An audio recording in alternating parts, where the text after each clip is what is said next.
Bridges हमारी ज़िंदगी का एक अहम हिस्सा। आप में से बहुत से लोगों ने ऐसे ब्रिज देखे होंगे जो नदियों के ऊपर या समुद्र के ऊपर होते हैं, और ऐसे ब्रिज जो नदियों के ऊपर होते हैं, पानी के ऊपर होते हैं, तो उन्हें सपोर्ट देने के लिए पिलर की ज़रूरत होती है, तो उनके नीचे पिलर लगाए जाते हैं, लेकिन वो पिलर पानी के अंदर होते हैं। तो आपके मन में भी ये सवाल आता होगा कि आखिर इस चलते हुई नदी के अंदर, इस बहाव के अंदर कैसे इंजीनियर इन पिलर को खड़ा करते होंगे, इन पिलर को कैसे इस्टेब्लिश करते होंगे। जी हाँ, बिल्कुल आता होगा, तभी तो आप वीडियो पे क्लिक करके इस वीडियो में आए हैं। तो ऐसे तेज बहाव वाले नदियों के अंदर इंजीनियर्स एक स्ट्रक्चर बनाते हैं जिसे बोलते हैं हम कोफर डाम। तो कोफर डाम जो होता है, इसे अलाइन किया जाता है एक सर्कल के रूप में, कभी कभी स्क्वायर के रूप में भी, वो डिपेंड करता रहता है। तो ये स्टील के छोटे छोटे स्ट्रक्चर इसके अंदर फिट किए जाते हैं और इसे एक सर्कुलर रूप दे दिया जाता है जिसे हम बोलते हैं कोफर डाम।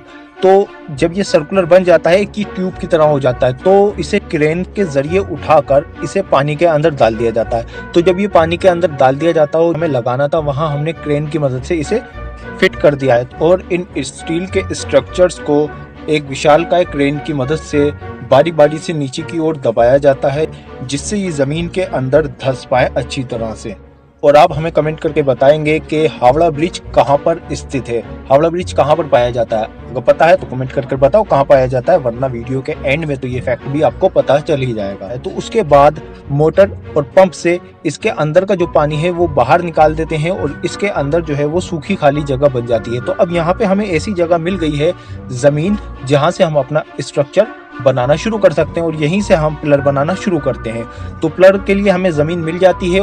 इसके अलावा एक और तरीका है इसे बनाने का। तो जब नदियां काफी गहरी होती हैं या कंडीशन कुछ अलग होती है, जब जहाँ पे आप इस तरह से काम नहीं कर सकते, तो उस कंडीशन में इंजीनियर वहाँ पे बहुत सारा जो है पत्थर मलबा डाल देते हैं। तो उसको डालने के बाद वहाँ एक स्ट्रक्चर बना लेते हैं और वो स्ट्रक्चर ऊपर तक भर जाता है। तो जब ये स्ट्रक्चर ऊपर तक भर जाता है, तो इसके अंदर फिर से स्टील की वही रोड और शीट्स लगा दी जाती हैं। वो शीट सर्कुलर शेप में लगा देते हैं ताकि एक ट्यूब का आकार वो ले सके। तो उसके बाद जैसे पानी निकाला था वहाँ पे, यहाँ पे क्या काम करते हैं, यहाँ पे उस मलबे को बाहर निकालते जाते हैं, मलबे को बाहर निकालते जाते हैं, बाहर निकालते जाते हैं, और अंदर हमें एक ट्यूब की संरचना मिल जाती है। और ऐसा करते करते हम जमीन तक पहुँच जाते हैं और फिर से हमें सूखी जमीन मिल जाती है। अब इस जमीन पे हम अपना आगे का स्ट्रक्चर बनाना शुरू कर सकते हैं, इस पिलर को एस्टेब्लिश कर सकते हैं। तो फिर से अगेन हम कंक्रीट, सरिये और स्टील वगैरह से, लोहे से पिलर को बनाना शुरू कर देते हैं और आगे इस पिलर को खड़ा कर देते हैं। जब पिलर सूख जाता है तो उसके बाद ये कोफर डैम जो है, ये एक टेम्पररी स्ट्रक्चर होता है, इसे हटा लेते हैं। कोफर डैम को आप कई तरह से एस्टेब्लिश कर सकते हैं, या तो अगर हल्का है, ज्यादा भारी नहीं है, तो आप उसे जो है डायरेक्ट क्रेन से उठाकर भी डाल सकते हैं, या फिर बहुत बड़ा स्ट्रक्चर बनाना है, बहुत बड़ा कोफर डैम है या नदी बहुत ज्यादा गहरी है, उस कंडीशन में इंजीनियर इन कोफर डैम के नीचे जो है लोहे के गोल गोल रोड डाल देते हैं और उससे इसे, और उसके ऊपर इसे रोटेट कराकर इसे नदी में उतार देते हैं। और कहीं दूर ले जाना होता है तो इसे थोड़ा फ्लोटिंग बनाते हैं, कुछ ऐसा मटेरियल लगा देते हैं इसके नीचे जिससे इसे बुओयेंसी प्रोवाइड हो और ये पानी के ऊपर तैर सके, जिस तरह से एक शिप तैरता है। और फिर दूसरे शिप की मदद से इसे उस जगह पे ले जाते हैं और वहां ले जाने के बाद फिर से इसे नीचे जमीन में लगा दिया जाता है।